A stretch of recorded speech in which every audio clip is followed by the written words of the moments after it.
Bismillahirrahmanirrahim. Assalamualaikum warahmatullahi wabarakatuh. Innal hamdalillahi nahmaduhu wa nasta'inuhu wa nastaghfiruh wa na'udzu billahi min shururi anfusina wa sayyiati a'malina. Man yahdihillahu fala mudhillalah wa man yudlilhu fala hadiyalah. Asyhadu an la ilaha illallah wahdahu la syarika lah wa asyhadu anna Muhammadan abduhu wa rasuluh alladzi la nabiyya wa rasula ba'da.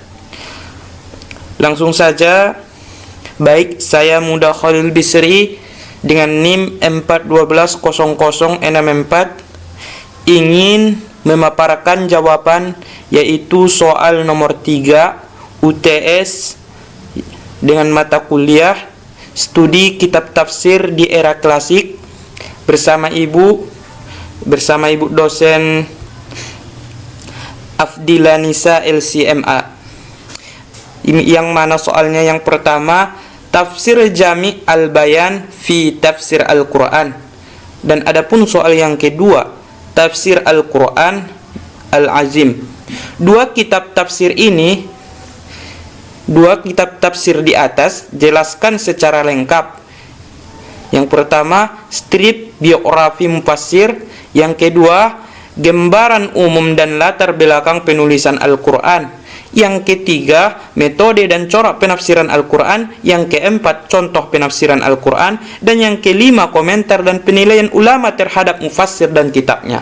Seterusnya, adapun yang pertama, yang A, biografi Imam At-Tabarani. Nama lengkapnya ialah Abu Ja'far Muhammad ibnu Zarir ibnu Yazid ibnu Ghalid At-Tabarani Al-Amuli.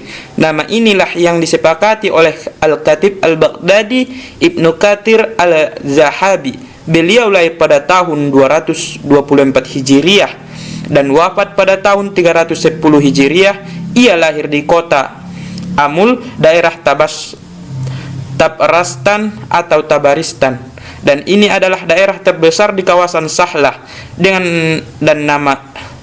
nama daerah tersebut ia diberi laqab Tabarani, dan kadang juga diberi laqab sesuai nama kotanya, yaitu Amul. Jadi laqabnya adalah At-Tabarani Al-Amuli. Penisbatan pada dirinya bukanlah penisbatan yang sesuai dengan keturunannya, namun penisbatannya adalah sesuai dengan tempat tanggal kelahirannya. At-Tabarani memiliki nama kunyah. Nama kunyahnya adalah Abu Ja'far. Ia memiliki kunyah tersebut adalah sebagai bentuk penghormatan pada dirinya, walaupun sebenarnya ia tidak memiliki anak, bahkan istri selama hidupnya.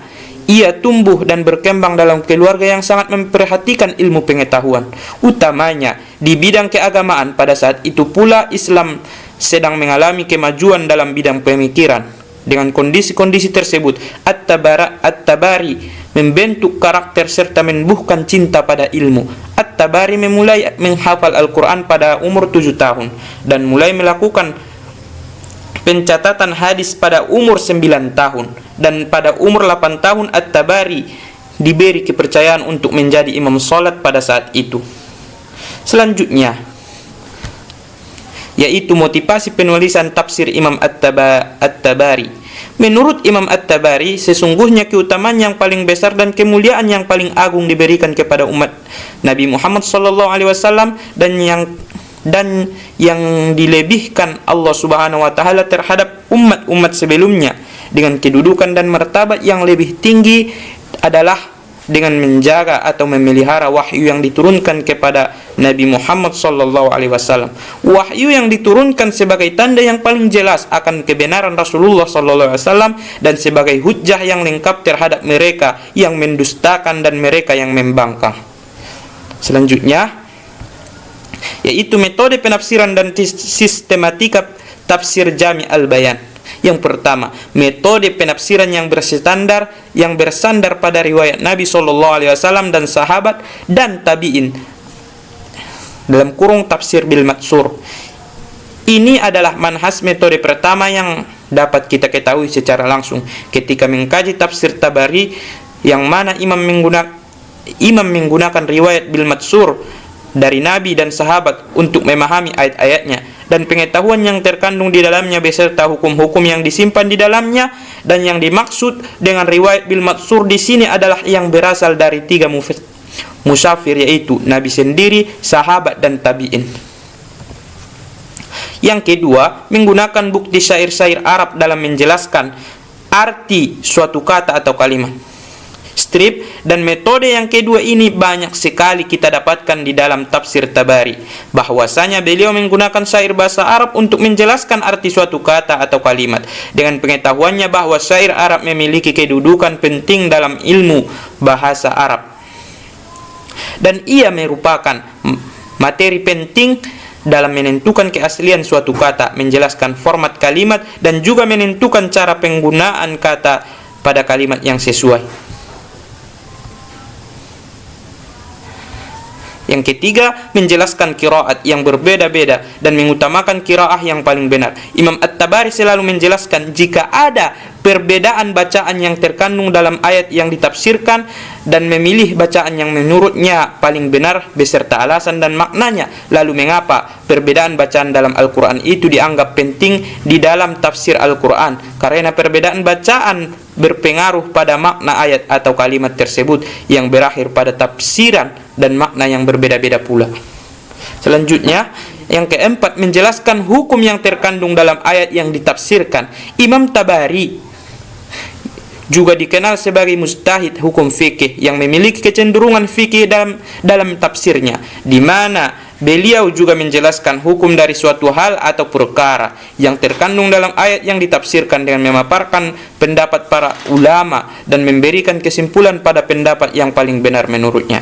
Istimbat hukum atau kesimpulan hukum dari suatu nusuh yang ada pada Al-Quran atau hadis sudah menjadi tugas dan sudah menjadi musafir, yang mana sejatinya musafir juga mujtahid yang harus menentukan hukum dari suatu hal atau perkara yang tersimpan pada ayat yang memiliki 2 interpretasi atau lebih. Maka ijtihad ini diperlukan seorang mufasir untuk memilih tafsiran mana yang paling mendekati kebenaran dengan berbagai pertimbangan yang bisa memastikan dan mencapai maqasid syariah dari hukum tersebut. Selanjutnya, yang D, karakteristik dan corak penafsiran tafsir Jami' al-Bayan.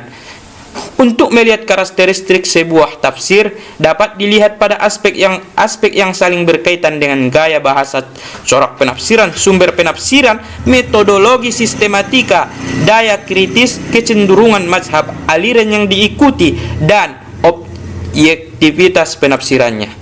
3 ilmu yang tidak lepas dari At-Tabari, yaitu tafsir tarik dan fikih. Ketiga ilmu inilah yang pada dasarnya mewarnai tafsirnya dari sisi logistik lughah. Ibnu Dzaril At-Tabari sangat memperhatikan penggunaan bahasa Arab sebagai pegangan dengan bertumpu pada syair-syair Arab kuno dalam menjelaskan makna kosakata. Di sisi lain, At-Tabari sebagai ilmuwan tidak terjebak dalam belenggu taklid, terutama dalam persoalan-persoalan fikih. Ia selalu berusaha menjelaskan ajaran Islam tanpa melibatkan diri dalam perselisihan dan perbedaan paham yang dapat menimbulkan perpecahan. Di samping itu, ketika berhadapan dengan ayat-ayat yang saling berhubungan, maka harus menggunakan logika atau mantik, karena At-Tabari merupakan seorang fuqaha, maka tafsirnya bercorak hukum fikih. Soal yang kedua, tentang tafsirat Al-Quran Al-Azim karya Ibnu Katsir. Biografi Ibnu Katsir. Nama lengkap Ibnu Katsir adalah Imam Al-Din Al-Fida Ismail Ibnu Amari Amr Ibnu Katsir Ibnu Zara Al-Bushrah Al-Dimashqi. Beliau lahir di desa Mizdal dalam wilayah Bushrah pada tahun 700 Hijriah atau 301 Masehi. Ada yang berpendapat 701 Hijriah pada usia ke-74 tahun. Di D, Selanjutnya Ibnu Katsir mengalami kebutaan setelah tidak lama kemudian bertepatan pada tanggal 26 Sya'ban 776